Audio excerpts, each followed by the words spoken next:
it's a great, great morning, the first day in heaven, when you stroll down the golden avenue. There are mansions left and right, and you thrill to every side, and the saints are always smiling, saying, how do you do? Amen. Happy Monday morning. Ito po yung lingkod, Preacher Jong. From CBBC Singapore Outreach. Ito po yung ministry ng CBBC San Pedro Laguna under the leadership of our pastor, Dr. Ed Lauren. Amen. Welcome po sa ating lahat. Good morning. Okay, tayo po ay saglit pong manalangin. Let's open in prayer. Father in heaven, Lord, we bless you.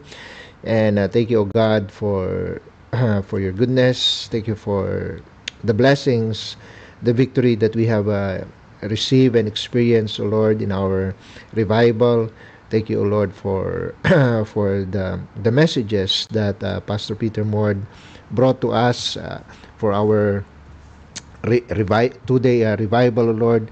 And thank you for your word. Thank you for the challenges. Thank you for the fellowship. And thank you for the good night rest. Thank you for the brand new day that you have given us. And I pray, O Lord God, that you would bless this morning's devotion. May the message, O Lord God, speak and resonate to the hearts of your people. And I pray, O Lord, that the Holy Spirit will give us wisdom, guidance, and understanding for the message. And I pray that your name alone will be honored and glorified. Only use your servant for your honor and for your glory. In Jesus' name we pray. Amen. Alright. Share ko po muna yung ating live stream.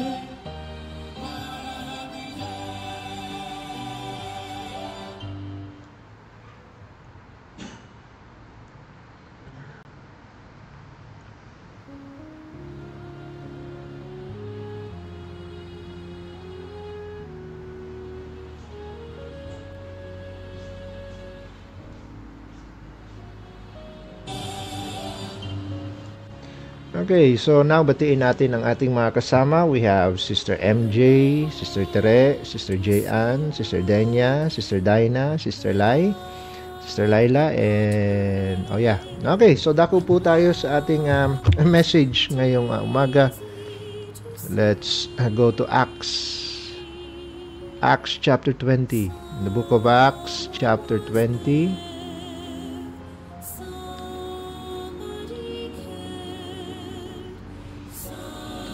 verse 28 down to verse 31.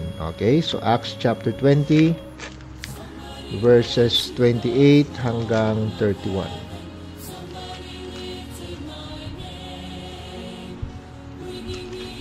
Okay, so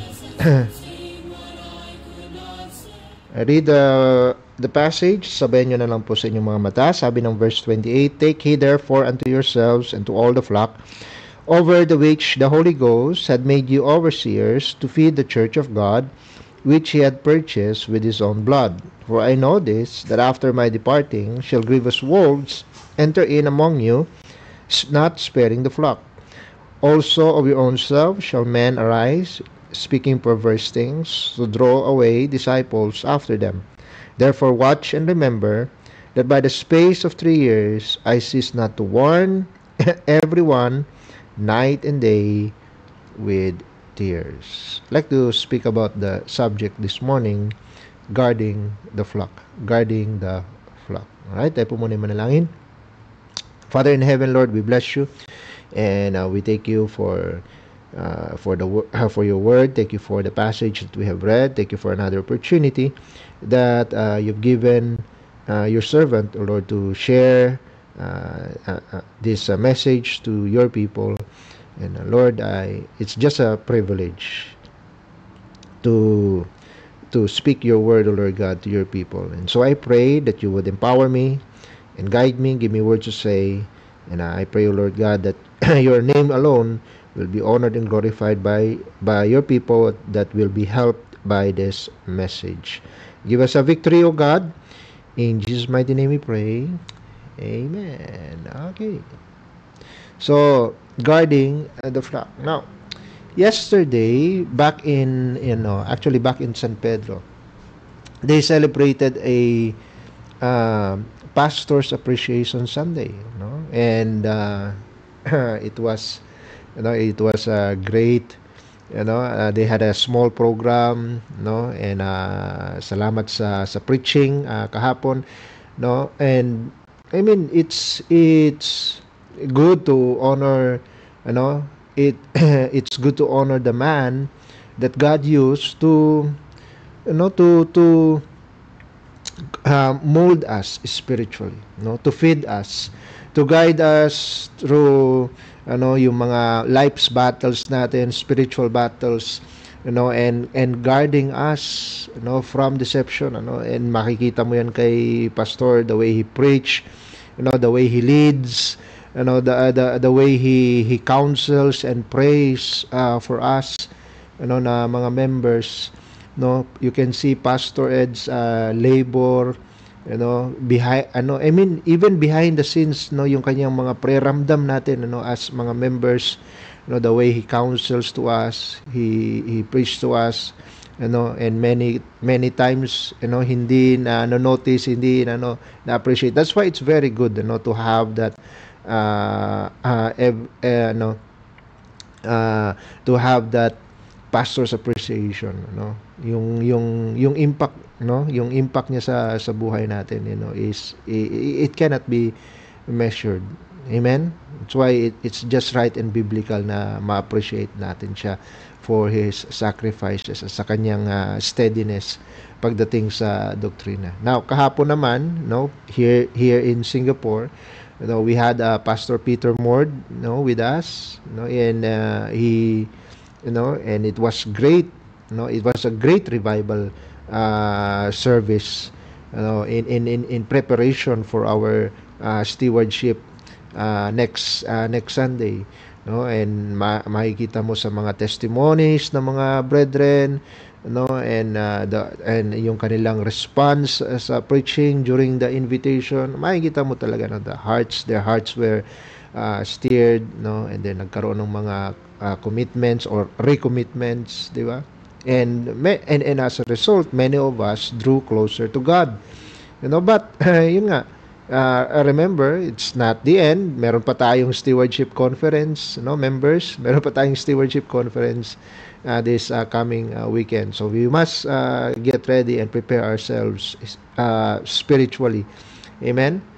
And Pastor Ed, he will be our speaker, together with Pastor Ramel Porto, and their respective wives will also be coming, to be a blessing to us, and we will again witness, how the Lord is sharpening and strengthening the church, especially in the area of stewardship. Amen. And so balik tayo doon sa sa ating topic, and by the way, with regards to guarding the flock, kaya nga ito, it's the one of the main duties of pastors, kaya ako nabanggit yung mga pasakalye ko kanina, di ba? Because it's yun nga, it's one of the most important duties of the pastor, and many times nga maraming na offend every time na tumatalakay ng mga doctrine, every time na may mga ibang mga religion na nababanggit and natatalakay, 'di ba? At para sa kanila parang it's a direct attack sa religion, maybe their previous religion or religion ng kanilang or religion or practices ng kanilang mga loved ones, but kung talagang if we will just look at what they are doing, or what our pastors are doing, they are guarding us, because it is their duty to guard the flock. Amen. Sabi ng ating verse, take heed therefore to yourselves and to all the flock, after which the Holy Ghost had made you what? Overseers. Amen. Binigay ang mga pastor po sa atin to become our overseers, to feed us, the church of God, which He had purchased with His own blood. Amen. Why? Because dangers are surrounding the church. Amen. Dito sa binasa natin, dangers from without And the dangers from within. Amen? Mga dangers na nasa labas. Sabi dyan, grievous wolves enter in. Ibig sabihin, galing sila sa labas and they will enter in. And they will not be sparing the flock. And then sabi sa verse 30, also of your own selves shall men arise. No? So, galing sa loob. Among yourselves. No? Shall men arise. No? The perverse things ang kanilang ituturo. Di ba? And so that's why God gave us pastors for our protection. Amen. Why? Because the church must be protected. Amen. From any false doctrine that will destroy yung faith natin, yung unity natin, di ba? Yung testimony natin. Ano? Kaya nandyan yung ating pastor, nandyan yung and if you are if you right now you're listening from other church, God gave you a pastor, therefore you appreciate him. Amen. Because God gave you pastors not only to feed the flock but also to defend, to guard the flock. Amen. Yeah. And how they are doing that? 3 points. Number 1, they are guarding the doctrine. They are guarding the doctrine. Amen. Sabi nga sa 1 Timothy chapter 4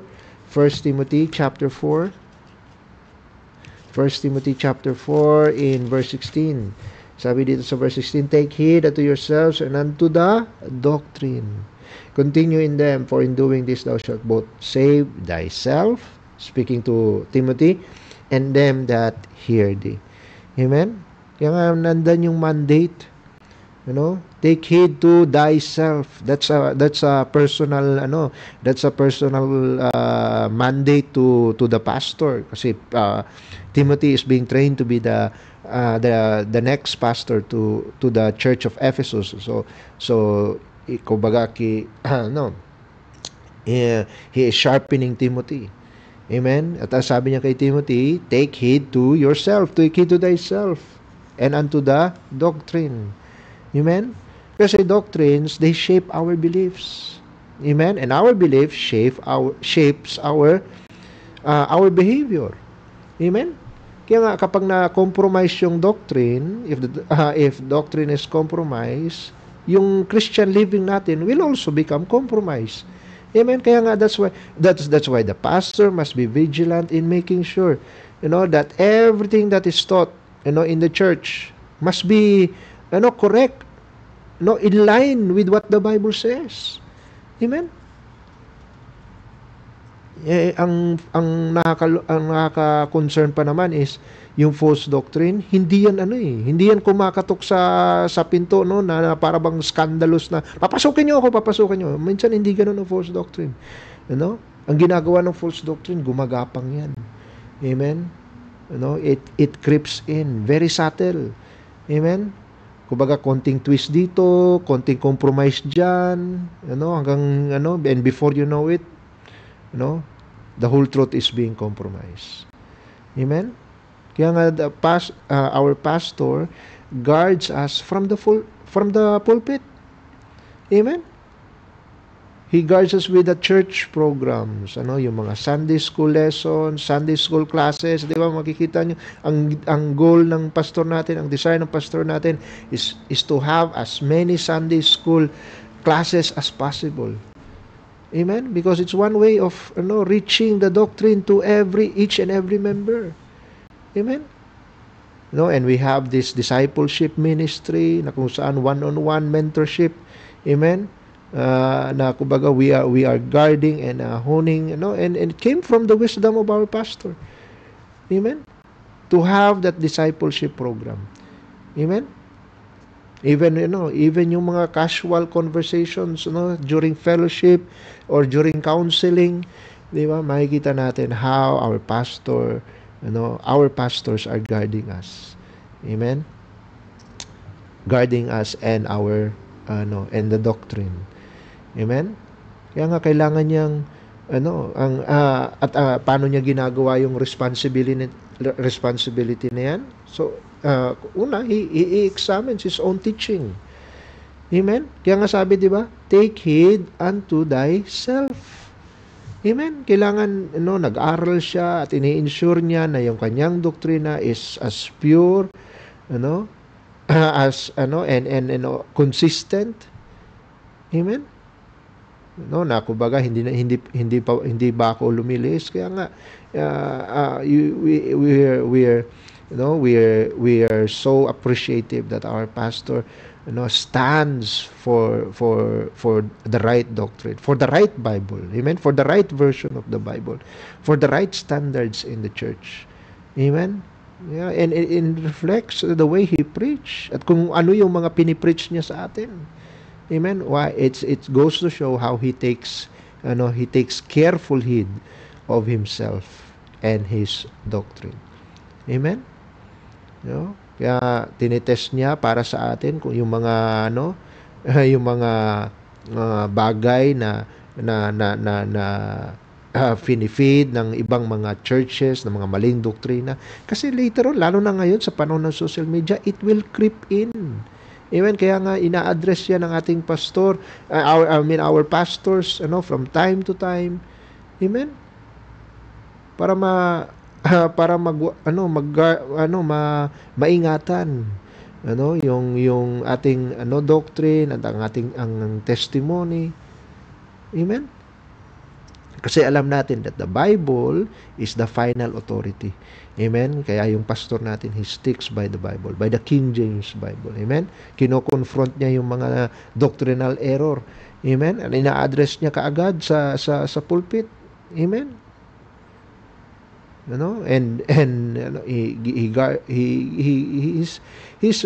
he's really diligent in doing his duty. Kasi kapag merong mga lumilis, he rebukes them sharply. Amen. Kaya tayo nagpapasalamat and we appreciate him, because he is preaching the word in season or out of season. Amen. Yeah, let's continue to pray, for our pastor, lalo yung kanyang health. Amen. Yung kanyang yung kanyang wisdom, manatiling sharp. Amen. Especially in the doctrine. Amen. You continue to encourage him. Amen. Ipag-pray natin na manatili siya sa kanyang focus. Amen. Kasi when a church is doctrinally strong, amen, it's a result of a pastor who stands firm, amen, on the Word of God. So, number 1, guard the doctrine. Number 2, he's guarding the doctrine. Number 2, he's exposing the fakes. He exposes the fakes, Sabi dito sa verse 29, "For I know this, that after my departing shall grievous wolves enter in among you, not sparing the flock. Also of your own self shall men arise, speaking perversely, to draw away disciples after them." Yan yung ginagawa ng mga fakes. They are drawing away instead of manatiling strong yung church. Ini-split nila yung church. They are drawing away, disciples from after them, from the church, at sila'y susunod sa kanila. Whereas ang sabi ng Ephesians chapter 5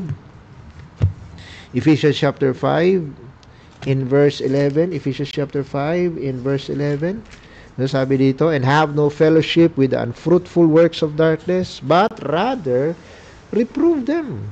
Amen. Yun ang ginagawa ng mga pastor, ng mga pastor natin. They reprove the darkness. Amen. Ini-expose yung darkness sa pulpit, so that to warn, para ma-warn tayo, these are the fakes. Amen. It's not about attacking other religions, it's protecting the flock. Amen. It's not about them, it's about you. Amen. Ikaw na member ng church. Amen. Kailangan mo ng protection, and how does the pastor that to make you realize, no, and and to make you compare the truth from the counterfeit. Amen. Kasi dangers are coming from without and within. Amen. Nga kailangan yung ating pastor is yung ating mga pastor, they know the truth and they recognize the fakes. Amen. Ang mahirap ngayon sa mga modern churches, they always preach and teach about tolerance tolerance nga, pero wala namang discernment. Di ba? Hindi nila alam that the world is already creeping in, and before you know it, nasa labas ng Panginoon sa church, kumakatok, hey, papasukin nyo ako, hindi na ako yung focus ninyo. Naging focus na kayo sa pag-reach ng sanlibutan, kaya tuloy, puro na kayo sanlibutan, wala na ang Panginoon.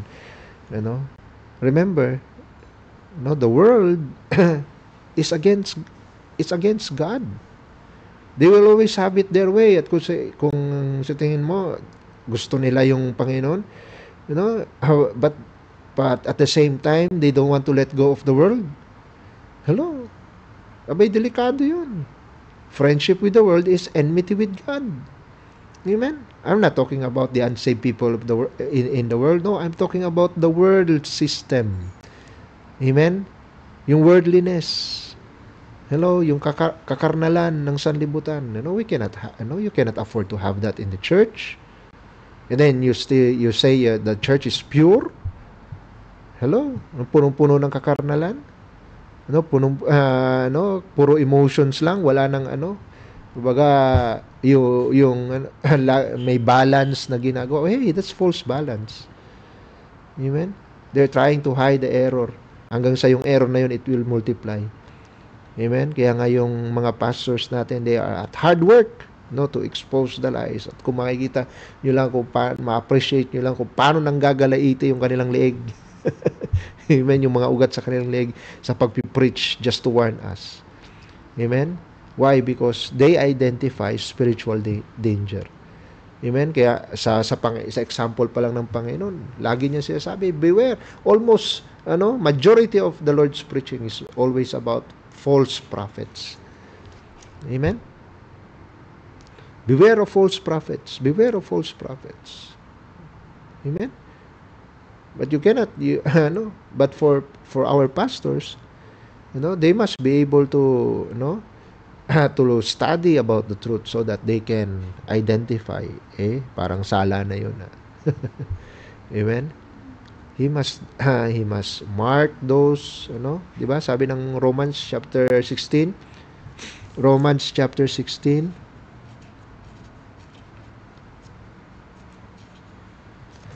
Sabi dito sa Romans chapter 16 in verse 17, sabi na, I beseech you, brethren, mark them which cause divisions and offenses contrary to the doctrine which you have learned, and avoid them. Avoid. Kaya hindi tayo hinahayaan ng pastor natin na basta-basta tayo makipag-fellowship. Amen? Because minamarkahan niya. Amen? Yung mga deceivers. And He is encouraging us to avoid them.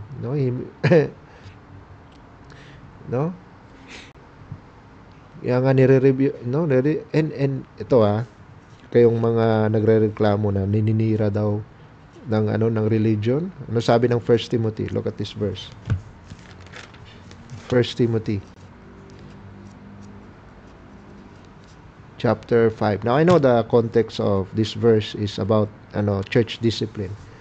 But sabi dito, them that sin rebuke all, that others may also fear. Amen. Rebuke before all. Amen. And kung ang gumagawa ng offense, not really a member, but rather someone from the outside teaching a false doctrine na maaring pumasok sa flock, and therefore it must be rebuked before all. Amen. Them that sin, hindi lang yung mga nasa loob, but also yung mga influences na nasa labas. They must be rebuked. And they must be rebuked before all. Amen? So that yung mga members, amen, may also fear. Amen? And that's a sacred duty. Amen? Kaya he must prioritize na ma-maintain yung ma-maintain yung purity ng church kaysa yung popularity ng church. Amen? Hindi dapat men pleaser. Amen? Kaya pasalamat tayo. He is very strong in his convictions. Amen? Yung pastor natin. Amen? Kasi ang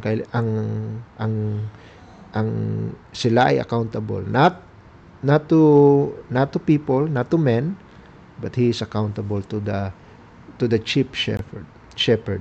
Amen? Which is Christ. So thank God, kung yung pastor mo, is willing to stand against compromise, stand by your pastor. Amen? Stand by your pastor.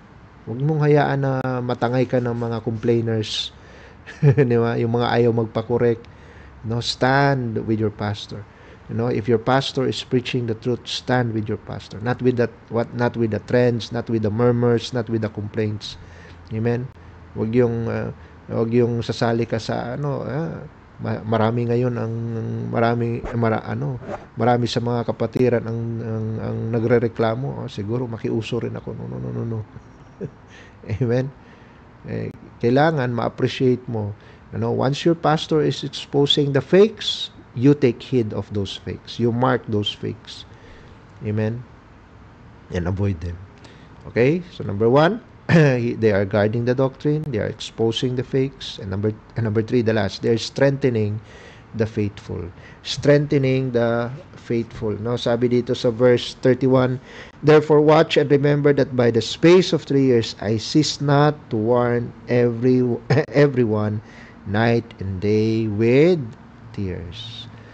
Amen? Why they are doing that?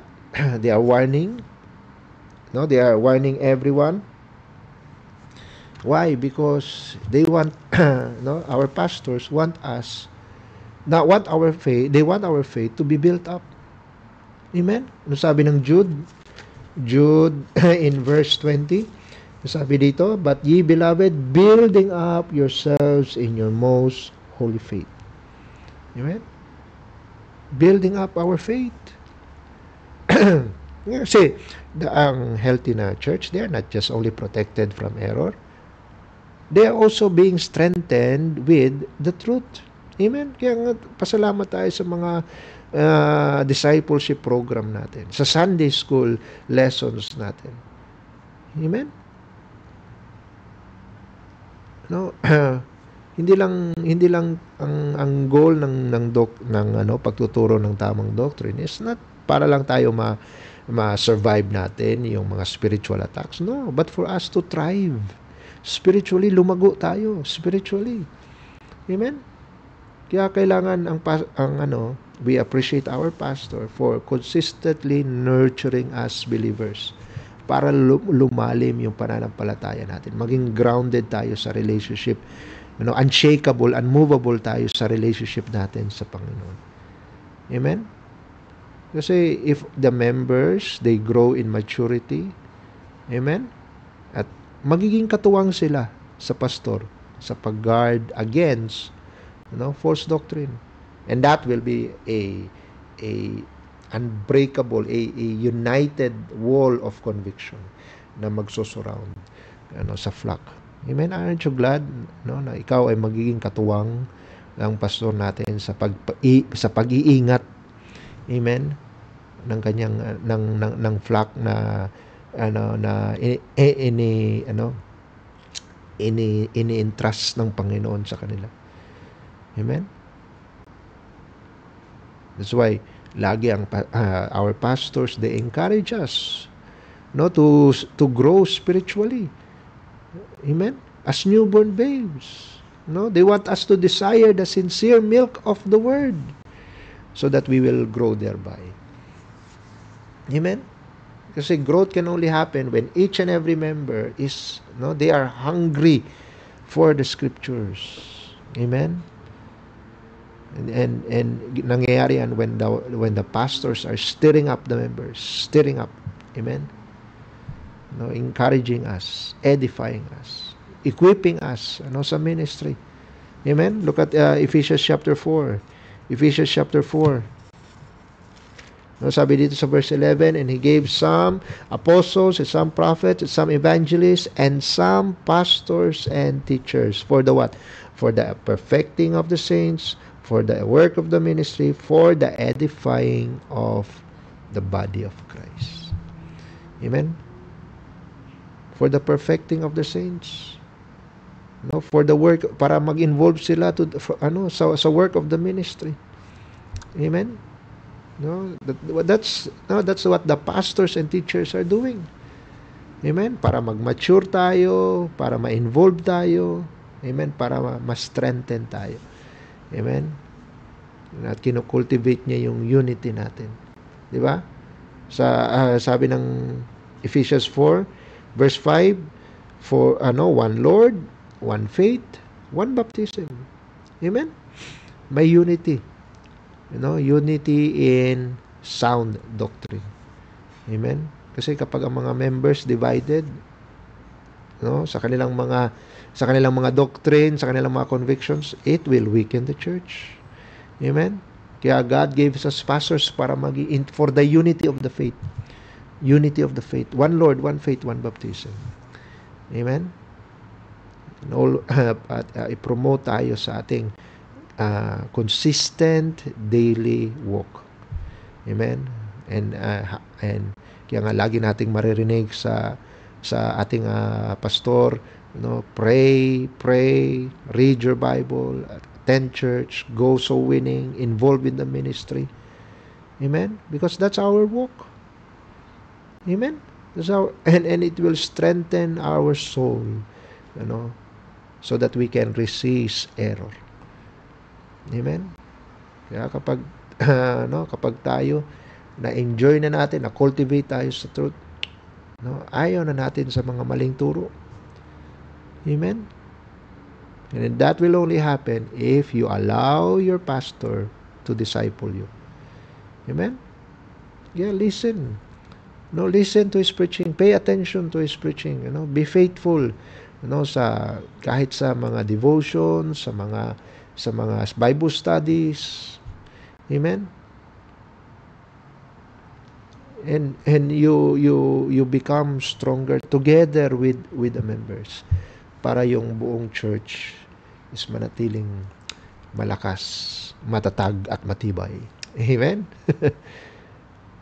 Kaya nga, itong desire ng mga pastor. Look at and I'm closing. I'm done.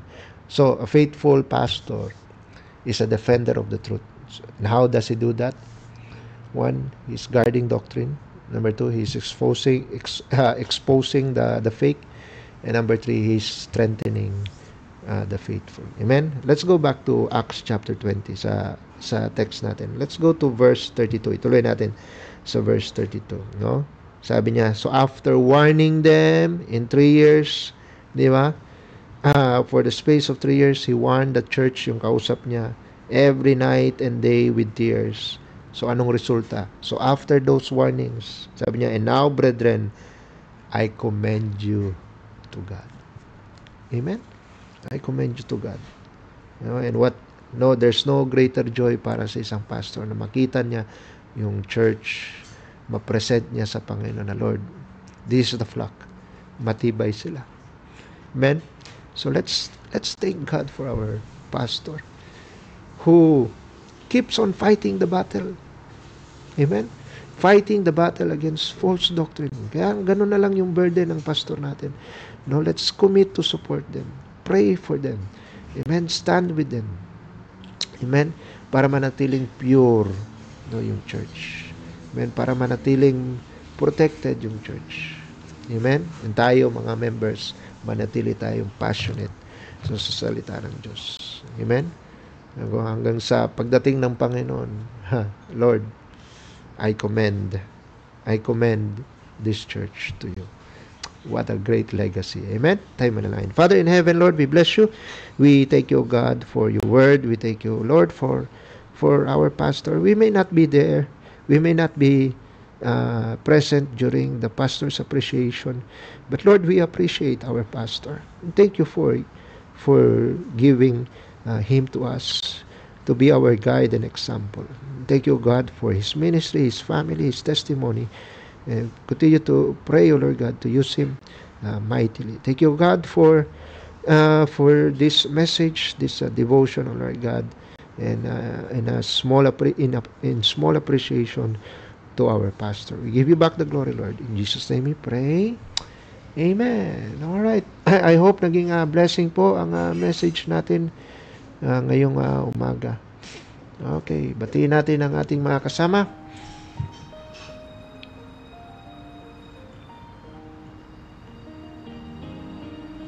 Okay, so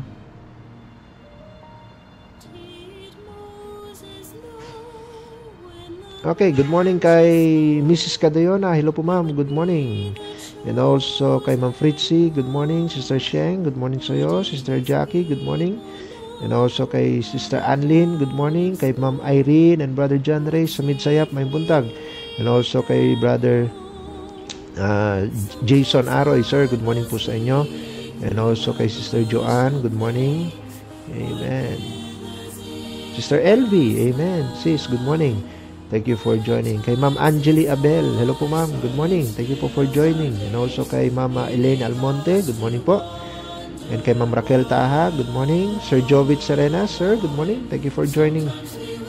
Amen. Also kay Ma'am Sheena Bautista, hello po. Good morning.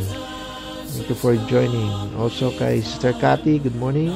Kay Ma'am Randy Jane Isguera, good morning po sa inyo. Amen. Kay Ma'am Casey, amen. Good morning. Regards kay Nanay. Amen. Kay Mama Serenisa Tanyo, good morning po. Thank you for joining. Okay, so dyan po nagtatapos ang ating devotion. Amen. Hindi po tayo magkakaroon ng devotion this coming Wednesday. I will be in San Pedro. Amen. Magkita-kita po tayo doon. Amen. So ang next na morning devotion natin ay sa Friday na po. All right? So see you then. All right? So let's close in prayer. Tayo manalangin. Father in heaven, Lord, we thank you for what you have given us. Thank you for what you have done. Thank you for the victory. And Lord, we ask for your blessings for the rest of the day. May you guide us, Lord God, protect us in our travels, keep us in good health, in sound mind, and give us wisdom to fulfill our task. And for every accomplishment, Lord, help us to remember, steer us up, to remember you for the work of your hands, for the guidance, for your guidance in every work. Help us, Lord God, to glorify your name. And Lord, we pray for our pastor. May you continue to bless him, keep him in good health, help him recover, Lord God, from his illness, and keep him, Lord, in perfect health when he comes here for our stewardship together with Pastor Ramel and also Ma'am Del and Ma'am Rachel. I pray, Lord God, that they will be a blessing for our stewardship conference. And Lord, may you help to prepare the members, keep them excited, keep them revived. I pray, Lord God, for the ongoing prayer vigil, that the members will be stirred up and involved and participate, oh Lord God, for the victory of our stewardship conference. And bless the members continually, help them to grow in maturity. And thank you, Lord God, for this live stream program. We give you back all the glory. In Jesus' name we pray. Amen and amen. All right. Thank you po for joining. God bless you all. We are dismissed. Oh, there is a place where we rest in His grace when sometimes we wait.